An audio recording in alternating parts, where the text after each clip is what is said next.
ഇപ്പോൾ ഈ ലൈവിൽ വരാനുള്ള കാരണം ഇന്ന് ഈസ്റ്റ് കോട്ടിൽ ഒരു കാഴ്ച കണ്ട് വളരെ എഴുതിപ്പിക്കുന്ന കാഴ്ചയാണ്.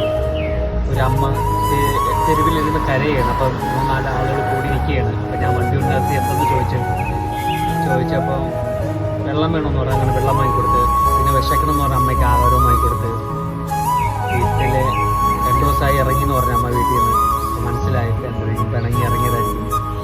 അങ്ങനെ ആഹാരമെല്ലാം കഴിച്ചിട്ട് സ്ഥലങ്ങളും ഡീറ്റെയിൽ എല്ലാം ചോദിച്ചു. അപ്പോൾ 2 മക്കളുണ്ടെന്ന് പറഞ്ഞു. ഒരു മോൻ മരിച്ചുപോയി. നെടുമാങ്ങാടെന്നാണ് പറഞ്ഞത് എൻ്റെ അടുത്ത് വീട്. അങ്ങനെ ഞാൻ ചോദിച്ചു. അങ്ങനെ എനിക്കൊരു ചെറിയൊരു ഡൗട്ടുണ്ട്. 65 വയസ്സുണ്ട്. അങ്ങനെ തിരുവനന്തപുരം ഫോർട്ട് പോലീസ് സ്റ്റേഷനിൽ അമ്മയെ കൊണ്ടുപോയി അവിടെ SI സാറിൻ്റെ ഡീറ്റെയിലായിട്ട് അമ്മയുടെ കാര്യങ്ങളെല്ലാം ചോദിച്ചു. അപ്പോൾ ഒരു മോള് ചുള്ളക്കകത്ത് താമസിക്കുന്നുണ്ട്. ഒരു പോലീസിന് വനിതാ പോലീസിന് കൂടി ആ അമ്മയെ കൊണ്ട് വീട്ടിലേൽപ്പിച്ചു. വീട്ടിൽ പോയപ്പോൾ മോള് ജോലിക്ക് പോയി. മരുമോണ്ടായിരുന്നു. മരുമോനെ ഏൽപ്പിച്ചു.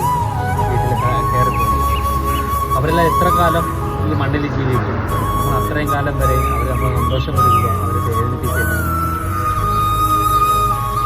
ഇത്രേ പറയാവുള്ളൂ. അച്ഛനും അമ്മയെല്ലാം നമ്മൾ അത്രയും കൊച്ചിനെ വളർത്തിയതാണ്.